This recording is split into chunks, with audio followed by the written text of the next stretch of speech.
iwanan, pwedeng-pwede yan. Sama-samang pag-usapan ang mga kapansanan.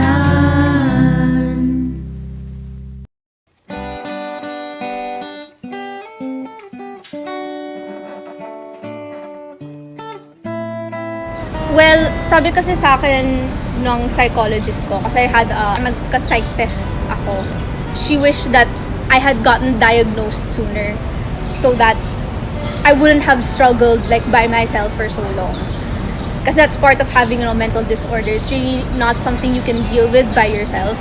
It's really something that you need a lot of support on. Actually, it was kind of a process for me. I was first diagnosed with a major depressive disorder and complex PTSD. But then, I take medication kasi for my mental disorder. I started taking antidepressants. Tapos parang nagkaroon ako ng hypomanic episodes. So nagkaroon ako ng extreme high. And na-realize nung psychiatrist ko na, oh, you're actually bipolar. So, getting a diagnosis is actually a really tough process to get there. And sometimes it changes talaga. Because your body changes and your mind changes also. When I found out the first diagnosis, I was relieved kasi parang it confirmed things that I thought that I had. So there was that brief period of, oh, I finally understand what's wrong with me, ganon. And then after that brief period of relief, you realize na, oh, there's something wrong with me. Dun papasok lahat ng mga parang assumptions of what it means to be mentally ill.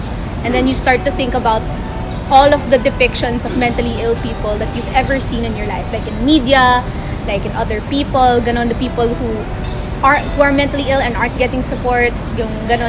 So I started thinking about all of those things. And I was like, hala, is that gonna be my life? Is it gonna be just sadness and darkness and just being around people but not really living, you know? It took me a long time to accept na I had it. And then I went through my second diagnosis. I was like, oh my God, it's this new thing that I have to get used to. It's this, parang the concept of who I was kept changing and I couldn't keep up with it. So sobrang nahirapan talaga ako to cope with that, to cope with the change and to cope with realizing that there is something about me that is not like everybody else. And it took me a long time to figure out that that's not a bad thing. In the society that we live in now, there are people who are not as understanding, who are not as patient. So if there's something different about you, parang they easily invalidate, they easily dismiss.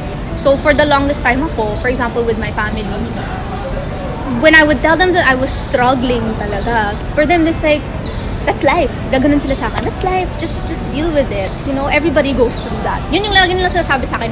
Everybody is going through what you're going through. You're not special. Just deal with it. That's why it took me so long then to get help. Kasi ginagaslight ako na, oh, nag-iinarte ka lang. Or you're just making things up in your head. You're just making it difficult for yourself and difficult for everybody else. Because of that, yun nga, parang sinoppress ko siya. No, parang I'm fine. It's okay. There's nothing wrong with it.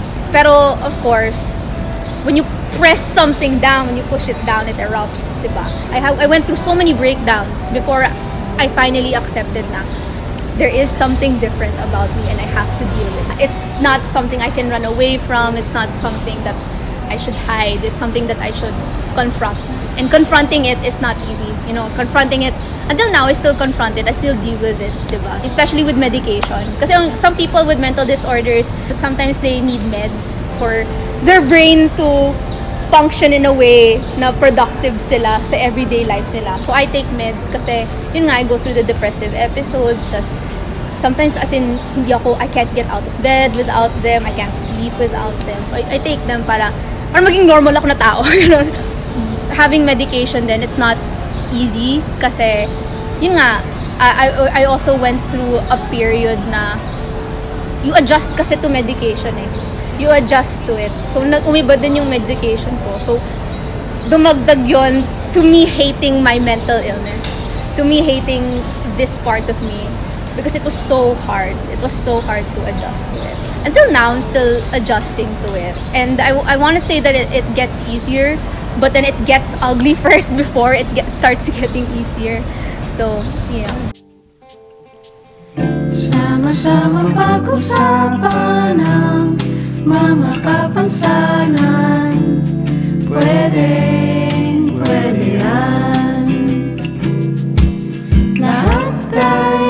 magkasama, walang maiiwan.